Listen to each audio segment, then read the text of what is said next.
ካለ የምታስተላልፉት መልእክት ካለ ለሁሉም ህዝበ ክርስቲያን ማስተላለፍ የምትፈልጉት መልእክት ካለ እነሆ ለእርስዎ ነው ተጠቅሟል። ያው እንግዲህ በአባታችን ሲነገር እንደቆየው ይህ ደብር ታላቅ ደብር መሆኑ ይታወቃል።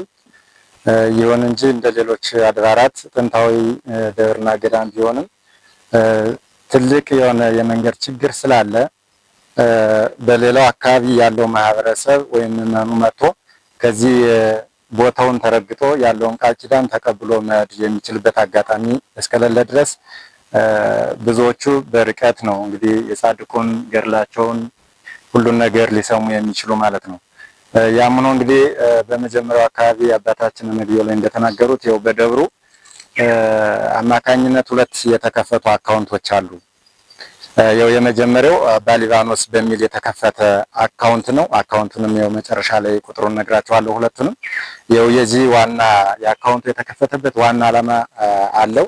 የመጀመሪያውም ዓላማ እንደነገርኳችሁ ከርቀት ያለውም ከቅርበት ያለውም ጥሩ የሆነ የመንገድ አገልግሎት አግኝቶ ምቹ የሆነ ትራንስፖርትም አግኝቶ በእግራቸውም ሆነ የሚመጡበትን ምቹ ሁኔታ እንዲፈጠር ለመንገድ ስራ እንዲውል ተብሎ የተከፈተ አካውንት ነው ማለት ነው።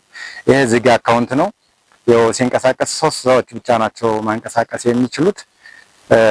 ስለዚህ እስካሁን ድረስ በአካውንቱ የገባ ገንዘብ ቢኖርም ያው ወደ መንገዱ ስራ ገብቶ ስራውን መጀመር አልተቻለም። ምክንያቱም ገቢው ትንሽ እስከሆነ ድረስ ማለት ነው። ያው አሁንም እንኳን መንቀሳቀስም አልቻለም። ቀድሞ የገባው ብር ብቻ ነው ያለ።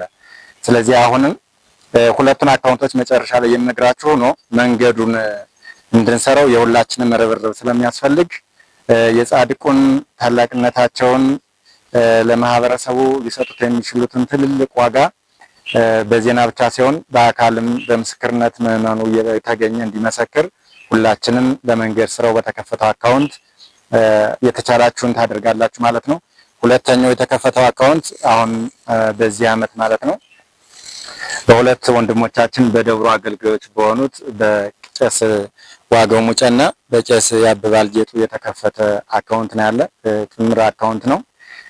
ስለዚህ አሁንም ይሄኛውን አካውንት መጨረሻ ላይ ነግራችኋለሁ።